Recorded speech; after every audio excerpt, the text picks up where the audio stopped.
Alo, Alo, dậy đi, tới giờ học nhóm rồi kìa, mở máy lên đi. học cái gì? Học chơi game. Chơi game? Chơi game mà cũng học nữa?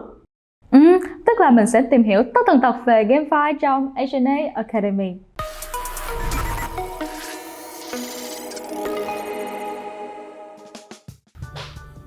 Chào mừng mọi người đã đến với buổi học nhóm.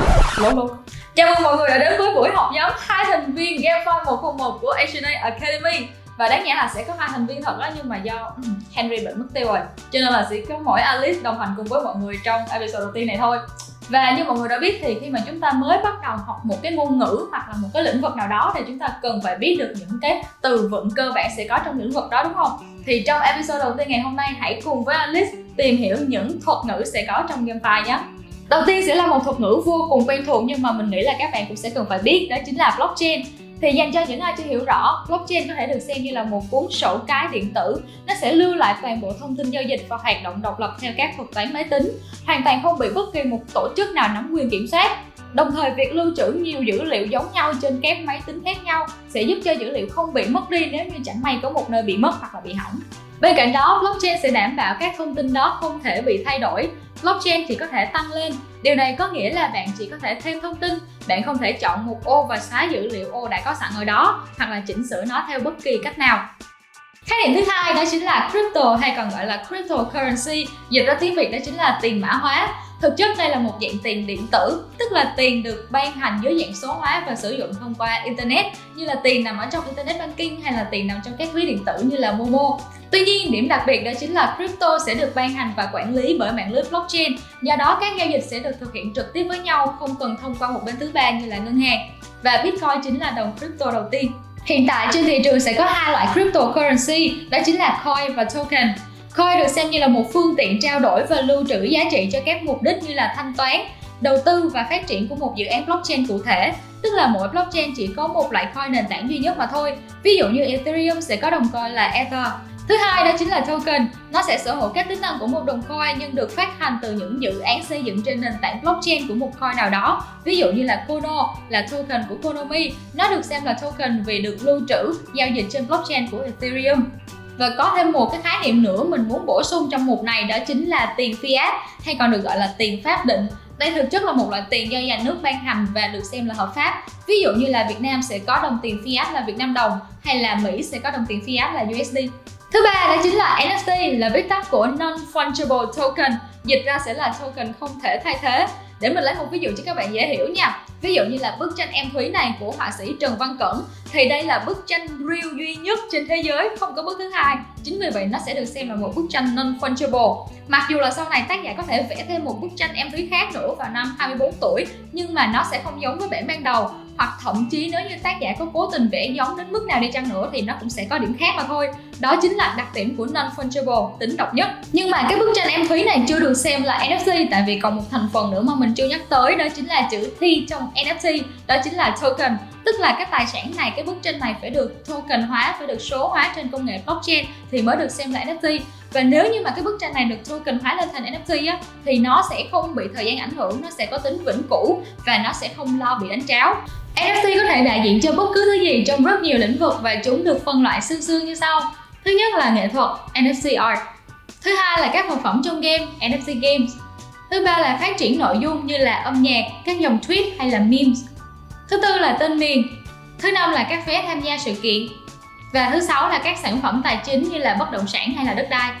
Thứ tư đó chính là NFT Marketplace. Thì NFT Marketplace có thể hiểu đơn giản nó sẽ là một cái chợ để cho các bạn mua bán các NFT.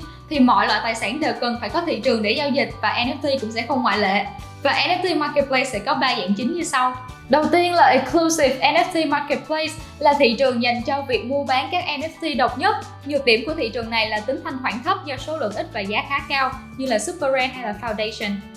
Thứ hai là General NFT Marketplace, là thị trường dành cho hầu hết các NFT với đủ mọi loại kiểu dáng, số lượng, giá cả cũng như là tính năng đều có thể được tạo và bày bán ở đây như là OpenSea hay là Magic Eden. Thứ ba là Specific NFT Marketplace, là thị trường dành riêng cho NFT của một mảng nào đó. Có thể đó là thị trường dành riêng cho việc mua bán NFT trong game, hoặc có thể dành riêng cho các bài hát hay là video. Thứ năm đó chính là GameFi, là sự kết hợp của game và finance. Đây là một thuật ngữ để chỉ các trò chơi trên blockchain có kết hợp với yếu tố tài chính.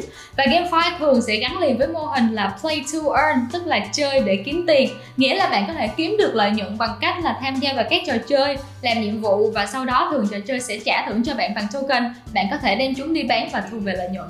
Mỗi một dự án GameFi sẽ áp dụng một mô hình và nền kinh tế khác nhau. Ví dụ như sẽ có những game yêu cầu bạn phải bỏ ra một số vốn ban đầu để mua những tài sản trong game, như là những nhân vật, hero hay là những con thú mới có thể chơi game được. Ví dụ như là Axie Infinity hay là Cyber. Hoặc là có những game miễn phí để cho bạn chơi luôn, tức là bạn không cần phải bỏ ra một số vốn ban đầu mới có thể earn được. Tuy nhiên đổi lại thì game có thể là nó sẽ khó để earn hơn, hoặc là nó sẽ tốn thời gian của bạn nhiều hơn. Ví dụ như là Blancos hay là God Unchained. Hoặc là bên cạnh đó cũng có một số game nó sẽ có phiên bản trải nghiệm trước để cho bạn chơi. Và nếu như mà bạn thấy ổn rồi thì bạn có thể cân nhắc đến việc là bỏ số vốn ra để mà mua NFT về để chơi và earn. Ủa, vậy GameFi có phải là Metaverse không nhở? Ok, thì đây là một câu hỏi mà mình nghĩ là còn khá nhiều người phân vân đúng không? Thì theo ý kiến cá nhân của mình á, GameFi chưa được xem là một Metaverse tại vì nó còn thiếu khá là nhiều thứ, khá là nhiều yếu tố để có thể trở thành một Metaverse thật sự. Tuy nhiên, có thể nói GameFi là một yếu tố không thể thiếu trong Metaverse. Vậy thì Metaverse thực sự nó là cái gì? Ok, thì theo những gì mà mình tìm hiểu thì bản thân từ Metaverse được cấu tạo từ hai từ, đó là Meta và Verse. Thì Meta là một tiền tố xuất phát từ tiếng Hy Lạp, có nghĩa là vượt qua hoặc là toàn diện hơn. Còn Verse là trong Universe, có nghĩa là vũ trụ. Metaverse là từ miêu tả một vũ trụ 3D, trực tuyến, bất tận, kết hợp nhiều không gian ảo được tạo nên từ mạng Internet, giúp kết nối người dùng có thể làm việc, gặp gỡ và chơi trò chơi cũng như là giao lưu với nhau trong những không gian 3D này.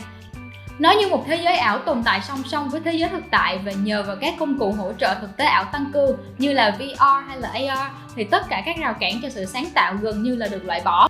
Và nếu như mà mọi người vẫn còn đang khá mơ hồ với các khái niệm trừu tượng này thì các bộ phim như là Ready Player One, Free Guy hay là Everything Everywhere All at Once chính là các ví dụ tiêu biểu về Metaverse. Thứ bảy sẽ là các thuật ngữ F2P, P2W hay là P2E.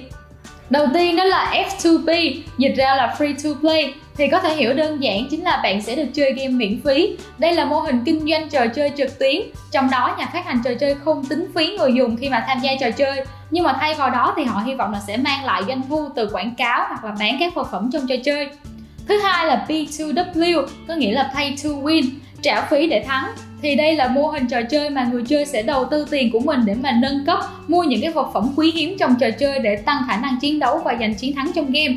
Thứ ba là P2E, là Play to Earn, tức là chơi game để kiếm tiền. Đây là một hình thức giúp cho người chơi nhận được một lợi ích, phần thưởng nào đó khi mà tham gia chơi game.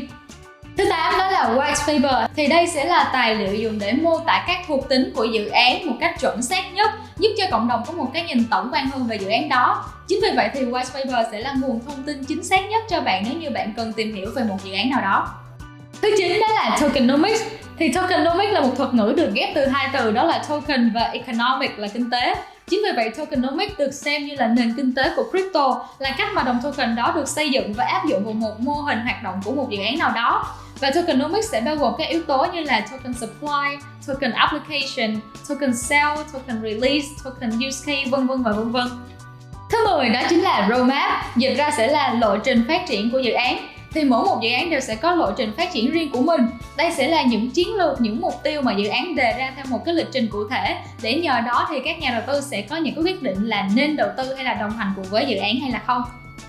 Ok, và từ tiếp theo sẽ là Ủa? Chết rồi, như là bị cúp điện rồi mọi người. Thôi chắc là hẹn gặp mọi người trong cái buổi học nhóm tiếp theo nha. Và cũng đừng quên là nhớ like, subscribe và nhấn chuông thông báo để không bỏ lỡ buổi học nhóm nào của Alice cũng như là Henry nha. Bye bye.